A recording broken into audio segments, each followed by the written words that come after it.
आज शुरू कर लेते हैं अपना एनपीओ का सेकंड पार्ट और डिस्कस करते हैं कुछ नई चीज़ें इस चैप्टर के बारे में। अभी आज भी हम लोग बेसिक पर ही फोकस करेंगे, कुछ और नई चीज़ें सीखते हैं, कुछ और तरीके के क्वेश्चंस देखते हैं और उसके बाद हम आगे बढ़ेंगे फिर बड़े क्वेश्चंस की तरफ। तो देखो यार, सबसे पहले आज मैं दो तरीके के क्वेश्चन डिस्कस करने वाला हूँ। एक तो सब्सक्रिप्शन बेस्ड होगा।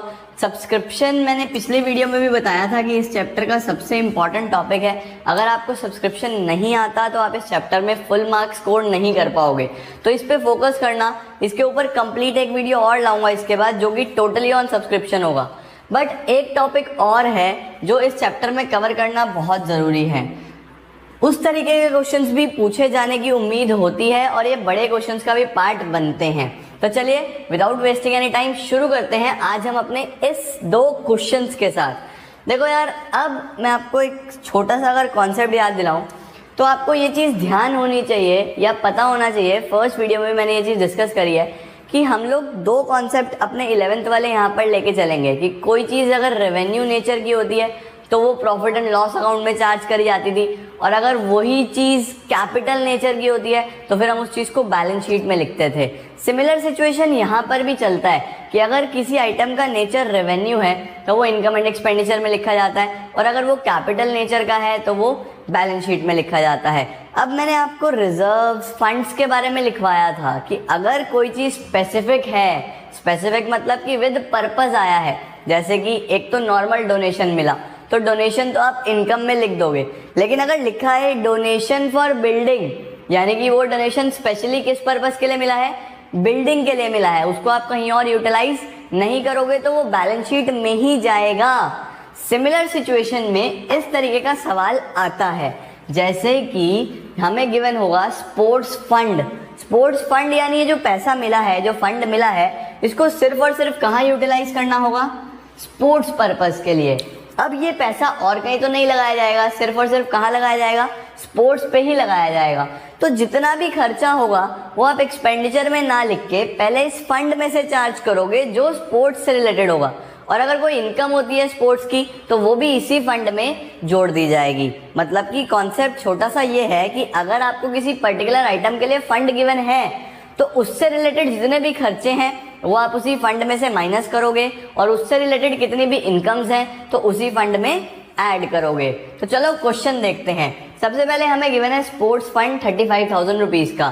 स्पेसिफिक फंड है, डायरेक्टली बैलेंस शीट में जाने वाला है, तो मैंने बैलेंस शीट में लिखा स्पोर्ट्स फंड 35,000 रुपीज़। इसके बाद स्पोर्ट्स फंड इन्वेस्टमेंट भी है 35,000 रुपीज़। अब देखो, इन्वेस्टमेंट आपका एसेट है तो इन्वेस्टमेंट कहाँ जाना चाहिए था, एसेट्स में। हमने एसेट्स में लिखा directly sports fund investment 35,000 rupees.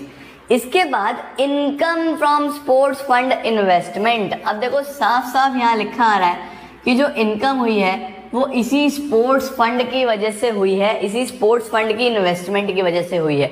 मैंने अभी आपको बताया फंड बेस्ड अकाउंटिंग में जितनी भी इनकम्स होंगी उस पर्टिकुलर फंड से रिलेटेड वो फंड में ऐड कर दी जाएगी, और जितने भी एक्सपेंसेस होंगे वो फंड में से लेस कर दिए जाएंगे। तो हम इसमें ऐड करेंगे income from sports fund investment. Income आ गया आपका 4,000 रुपीज़। इसके बाद अगर हम आगे चलें तो नेक्स्ट हमें गिवन है डोनेशन फॉर स्पोर्ट्स फंड।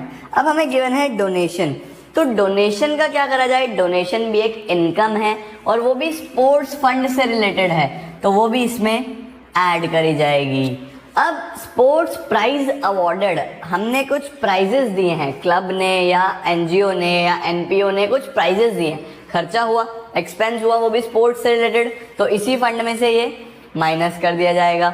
इसके बाद अगर देखें तो expenses on sports events, expenses फिर से खर्चा हुआ स्पोर्ट्स इवेंट पे, तो वो भी इसमें से माइनस कर दिया जाएगा। तो अब आपके पास टोटल जो फंड बचा वो कितना बचा, 40,000 रुपीज़ का, और इन्वेस्टमेंट कितना आ गया, 35,000 रुपीज़। तो इस तरीके से ये सवाल करा जाता है। बस छोटा सा कॉन्सेप्ट आपको ध्यान रखना है कि अगर पर्टिकुलर फंड से रिलेटेड कोई भी एक्सपेंस है तो वो फंड में से ही माइनस होगा, और अगर फंड से रिलेटेड कोई इनकम है तो वो फंड में ही ऐड हो जाएगी।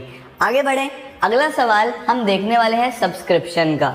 अब देखो यार, हो सकता है कि आपके स्कूल में या आपके ट्यूशन्स में सब्सक्रिप्शन आपने सिर्फ और सिर्फ डायरेक्टली स्टेटमेंट फॉर्म में बना के छोड़ दिया हो, बट जितने भी लोग इस चैनल पर हैं, जितने भी लोग मुझे फॉलो करते हैं, मेरी टेक्निक्स को फॉलो करते हैं, वो सभी लोग एग्जामिनेशन में सब्सक्रिप्शन का अकाउंट बना कर आएंगे। ध्यान रखिए, हम लोगों को अकाउंट्स में सीखना ही क्या होता है कि अकाउंट कैसे बनते हैं। तो आपको इसमें सिर्फ और सिर्फ अकाउंट बनाना है, स्टेटमेंट फॉर्म में आप नहीं करके आओगे। अब देखो अकाउंट का फॉर्मेट क्या है, अभी आप लास्ट में नोट डाउन कर लेना, पहले समझ लो। सिंपल सी बात है, सब्सक्रिप्शन आपको जितना भी रिसीव होगा पूरे साल में, अब वो पिछले साल का भी हो सकता है, कुछ एडवांस भी हो सकता है। अब देखो कुछ मेंबर्स हो सकते हैं जिन्होंने पिछले साल सब्सक्रिप्शन ना दिया हो, तो पिछले साल का भी वो अभी देंगे, इस साल का तो आएगा ही आएगा। और कुछ लोग ज़्यादा अमीर होते हैं, जिनके पास ज़्यादा पैसा होता है, वो अगले साल का भी इस साल दे देते हैं। तो सब्सक्रिप्शन तो 3 साल का हमारे को आने की उम्मीद होती है। सारा का सारा सब्सक्रिप्शन आप यहाँ लिखेंगे बाय बैंक में।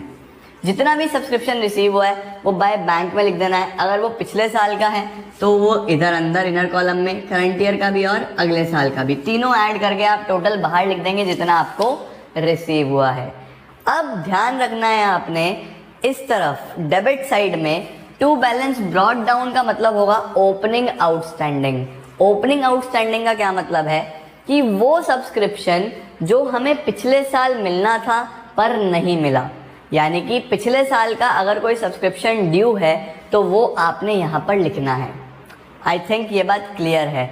ओपनिंग आउटस्टैंडिंग, अगर अब करंट ईयर का कोई सब्सक्रिप्शन मिलना है और वो नहीं मिला है, यानी कि इसी साल का सब्सक्रिप्शन, वो होता है क्लोजिंग आउटस्टैंडिंग, वो आप यहाँ लिखेंगे।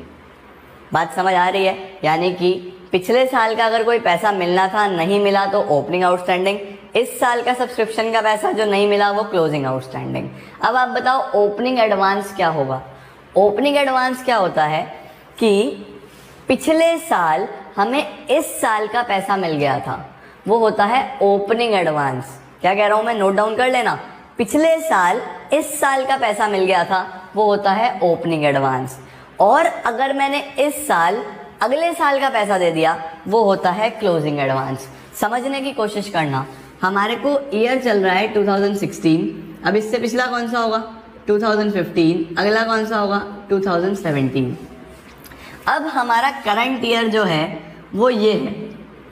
अब सिचुएशन को समझना, अगर 2015 में 16 का पैसा मिल गया था तो वो होगा ओपनिंग एडवांस, यानी कि पिछले साल अगर हमारे इस साल का पैसा मिल गया तो ओपनिंग एडवांस, और अगर मेरे को इस साल अगले साल का पैसा मिल गया, यानी कि अभी अगले साल का पैसा मिल गया, तो वो होगा क्लोजिंग एडवांस। वो आपने यहाँ लिखना है, opening advance, closing advance, opening outstanding, closing outstanding, total जितना रिसीव हुआ है वो यहाँ लिखना है।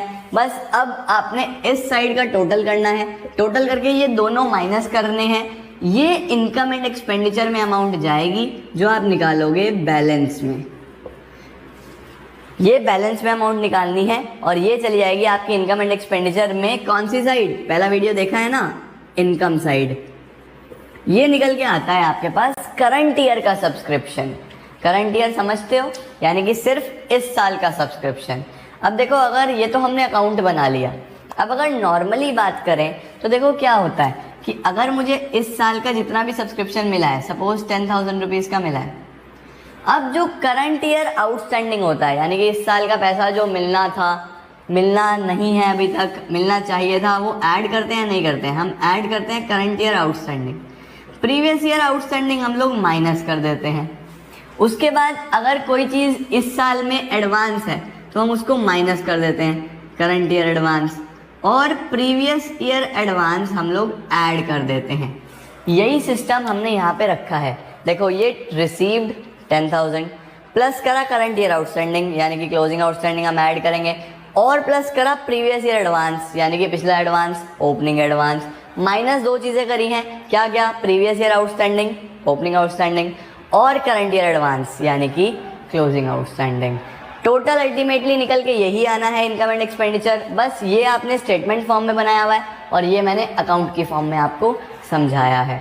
अभी थोड़ा थोड़ा आपको समझ में आएगा थोड़ा थोड़ा भी कंफ्यूजन भी होगा, बट चिंता मत करना, अगली वीडियो प्योरली सब्सक्रिप्शन बेस्ड होगी, बिल्कुल अच्छे से समझ आ जाएगा। अब एक क्वेश्चन देखते हैं। Subscription received for the year ending 31 March 2016, subscription receive हुआ 68,500, यहाँ लिख दो 68,500। अब ये क्वेश्चन ऐसा है कि इसमें बता नहीं रहा कि पिछला कितना, अभी कितना, अगला कितना, तो हमें नीड नहीं पड़ी इनर कॉलम्स की। ऐसा सवाल भी आएगा, मैं नेक्स्ट वीडियो में डिस्कस करूंगा। इसके बाद 2 सब्सक्रिप्शन गिवन है आउटस्टैंडिंग, एक 15 का और एक 16 का। हमारा ईयर कौन सा है? 16, यानी हमारे लिए क्लोजिंग 16 होगा और ओपनिंग 15 होगा। तो ओपनिंग कितना लिखूं मैं यहाँ पर? ओपनिंग आउटस्टैंडिंग 6500, ये रहा। क्लोजिंग आउटस्टैंडिंग 5400, ये रहा। इसके बाद अगर हम आगे चले तो रिसीव्ड इन एडवांस गिवन है। रिसीव्ड इन एडवांस के लिए मेरे पास 2 फिर से, एक ओपनिंग और एक क्लोजिंग। ओपनिंग एडवांस हमने लिखा 4100 और क्लोजिंग एडवांस हमने लिखा 2500। इस तरीके से आपने बैलेंसेस भरने हैं। अब सिर्फ उस साइड का टोटल करना है। अगर हम उस साइड का टोटल कर देंगे तो ये हो जाएगा आपके पास 78,000, और 78,000 में से 65 प्लस 25, 9,000 अगर आप हटा दो तो ये आ जाएगा आपके पास 69,000। ये 69,000 चला जाएगा इनकम एंड एक्सपेंडिचर में, इनकम साइड। अब सर ये कहाँ जाएंगे? ये जाएंगे ओपनिंग बैलेंस शीट में, दोनों ही ओपनिंग बैलेंसेस हैं। ये दोनों कहाँ जाएंगे? ये जाएंगे क्लोजिंग बैलेंस शीट में, दोनों ही क्लोजिंग बैलेंसेस हैं। लेकिन अभी मैंने आपको नहीं बताया है किस तरीके से बैलेंस शीट बनती है, तो अभी फिलहाल चिंता मत करो, अभी सिर्फ सब्सक्रिप्शन निकालना सीखो। Opening outstanding, closing outstanding, opening advance, closing advance, ये जितना मिला है वो लिखना है। टोटल करके ये दोनों माइनस करो, ये बैलेंस में निकालो। आई थिंक आपको ये वीडियो क्लियर है। वीडियो को बहुत ध्यान से नोट करना, ये क्वेश्चन दोनों ट्राई करना, और आपकी बुक्स में जो भी रिलेटेड सवाल है करके देखना। कोई डाउट होगा तो कमेंट सेक्शन में पूछ लेना। वीडियो अच्छी लगे तो शेयर जरूर कर देना, और हाँ, लाइक करके जाना।